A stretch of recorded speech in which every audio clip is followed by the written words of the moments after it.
Yay, I made it.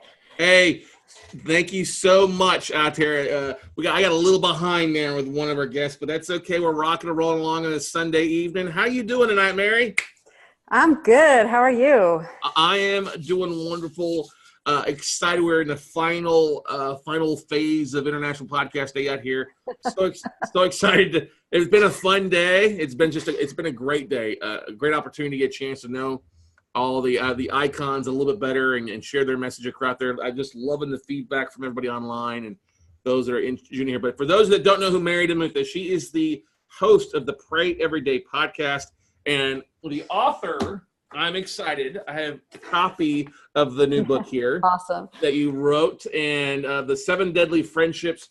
Really enjoying what I've read so far of it. I'm really looking forward to finishing up the rest. But for those that don't know Mary, got a little bit of her bio here. Hang on here. There we go.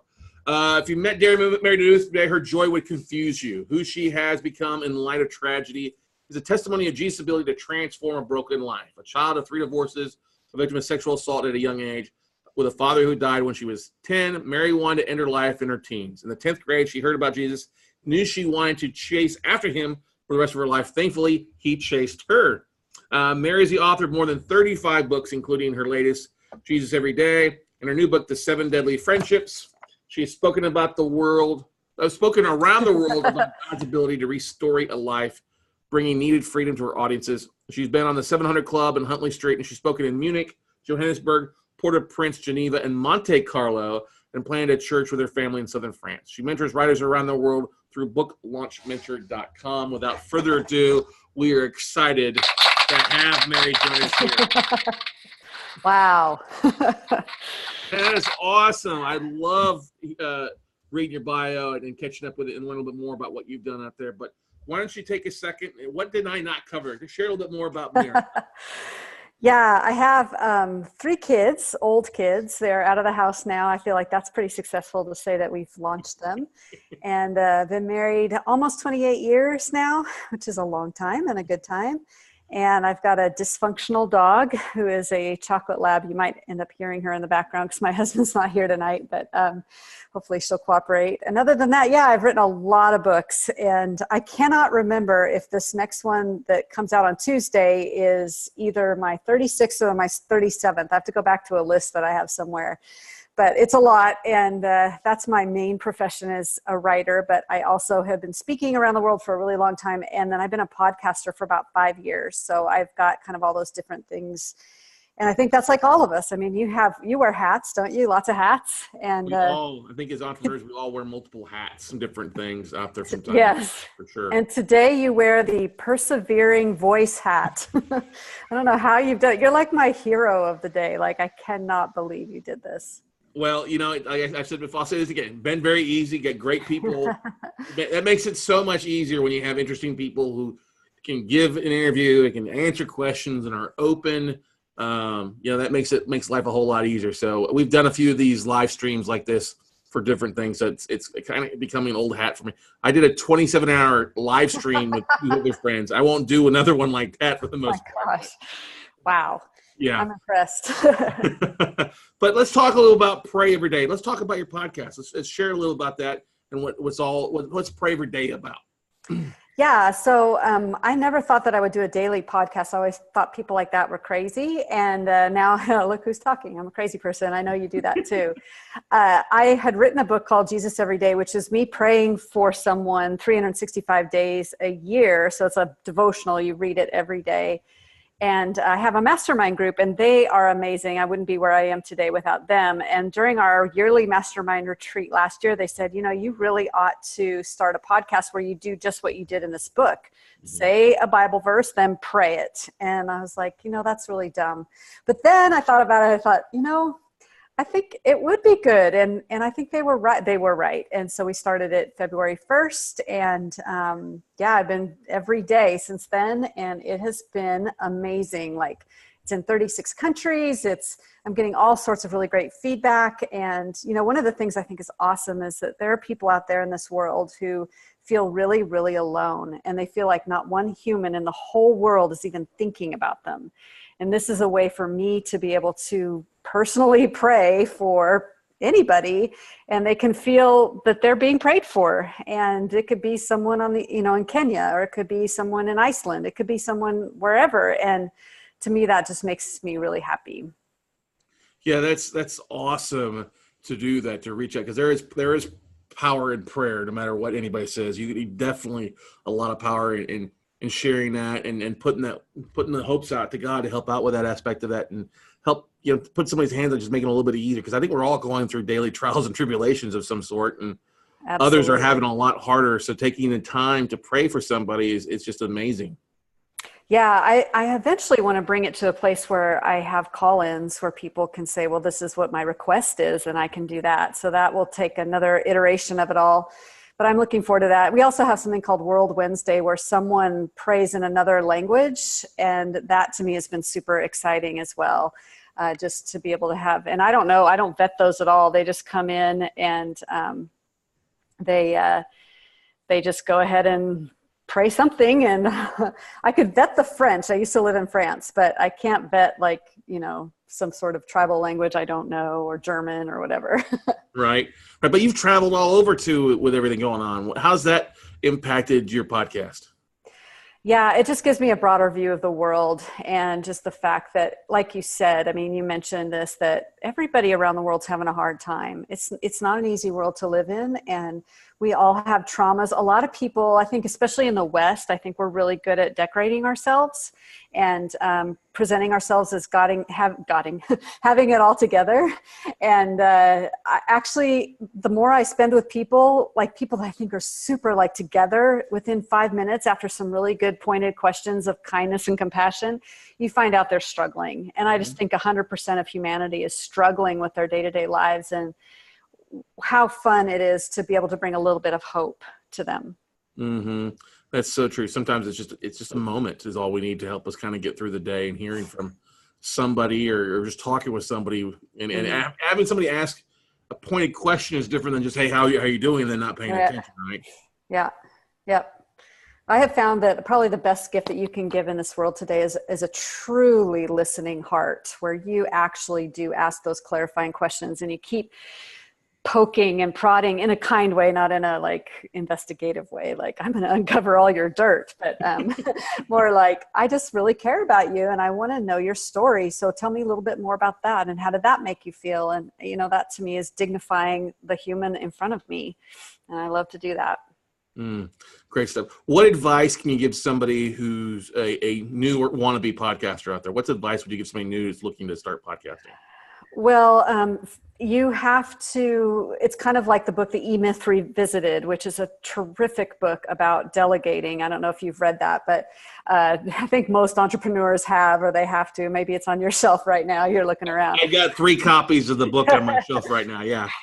So that's my advice, is to delegate to people, because I don't think I could have done this without someone engineering the podcast. I could learn. I'm not bad at that kind of stuff, but I have so many other things in my life that I just simply did not have time to engineer it. And so I hired out, and that has made it so much easier for me. The workflow is super easy. I can batch my prayers and then get it out, and someone else is dealing with all the stuff that I could do, but I don't have to do, and I shouldn't do, because I have other creative things that I'm more called to do, if that makes sense. Plus I'm employing somebody else, and they are getting some money too, which I think is a win-win. Totally. And I think we all have to value, especially as you start growing as an entrepreneur, start growing as individuals, we have to start valuing our time and different levels than what we would have done, a year ago or 2 years ago. Yeah. You have to start valuing your time, because if you don't value your time, nobody else is going to value it for you. Right. Right. So true. The E-Myth, got a couple copies. There it is. Yep. It's one of those. I actually pick these up when I go to Half Price Books. I try to grab as many and give them away as possible. So it's one of the books I do along with Think and Grow Rich. But let's talk about a couple things on here. How has Pray Every Day evolved since you started? What's the biggest surprise of what you're doing now versus how you started out? Yeah, I think I feel more comfortable in my skin, which is good. I've always been somebody who's been praying out loud, so that part hasn't been weird or anything, but the feedback and understanding maybe the business of podcasting a little bit more. I had 2 other podcasts prior to this. The first one was a talking head lasted, I think, a couple hundred episodes. And then I did a interview one, which was 103 episodes, which was great. And then now I'm back to talking head, but a praying head, I guess. And that's short, short format. But I have had to, that's why I went to the New Media Summit. I wanted to learn. Even though I was an icon, I'm always about how do I promote this? And my goal isn't like, I want to build some sort of financial empire. I have other streams of income for that. This is more like, I want to affect the world. I want to bring change. I want to bring hope. And so how do I get that out there? And I don't have all those answers yet. I'm still learning. And anyone that mentions a comment on giving me any suggestions, I'm happy to receive those too. But it's why I rub shoulders with people like you, because you're doing it and you are doing a really good job at it. And I really admire that. Well, thank you very much. It's I've learned a lot from everybody else out there, especially at New Media Summit and everybody else.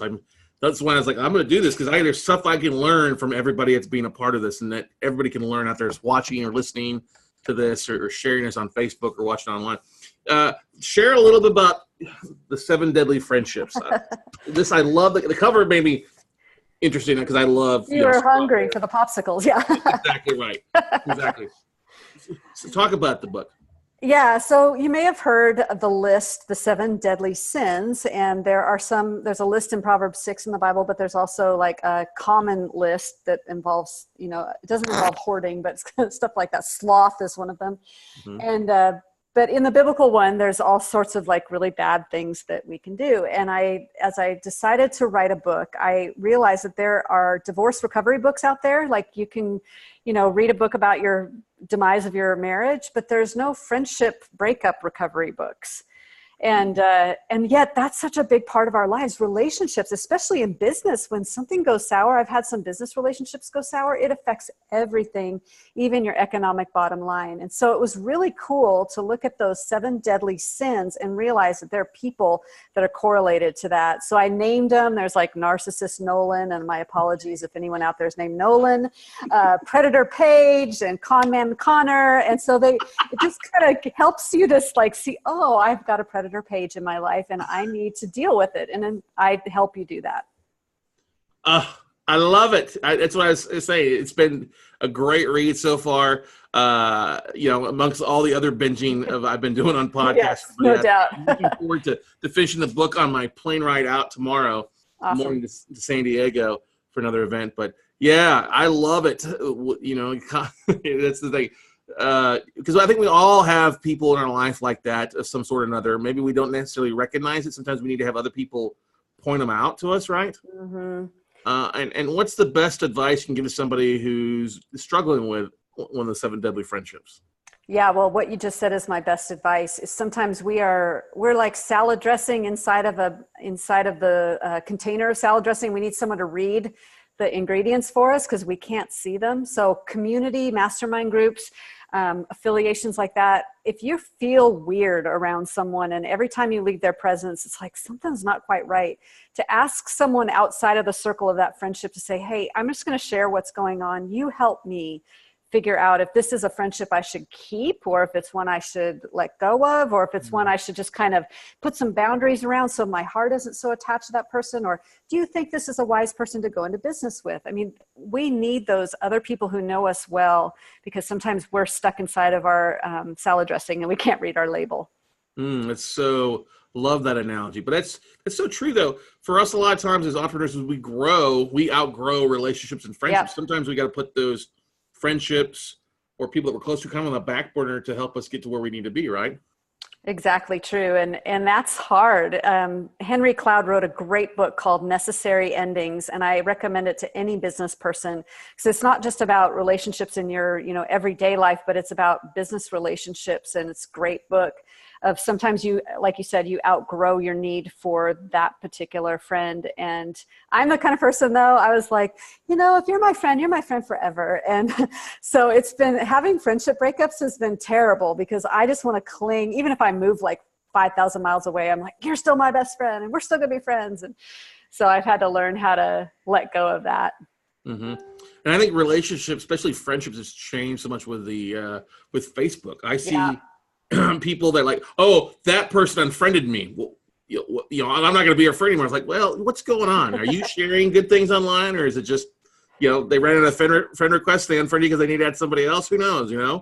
Well, that's like the third grade girl phenomenon. You're not my best friend anymore. You're not inviting me to my birthday party. I mean, how old are we? We need to get over that. and that's the same thing with social media. Sometimes just pick up the phone and call somebody, right? Yes, exactly. And a lot of people have the tendency to avoid this now. Yes, it's a smartphone, but it's still a phone. Pick up the phone and call somebody and hash it out. Because I think we let little petty differences kind of clog up that friendship vibe, right?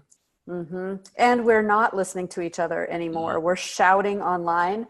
And we also don't have what I learned when I lived in France was that I could sit around a table with people in France and we would have arguments, and they would even like switch their idea 180 degrees just to argue the other side, just for fun. Like they're super weird that way.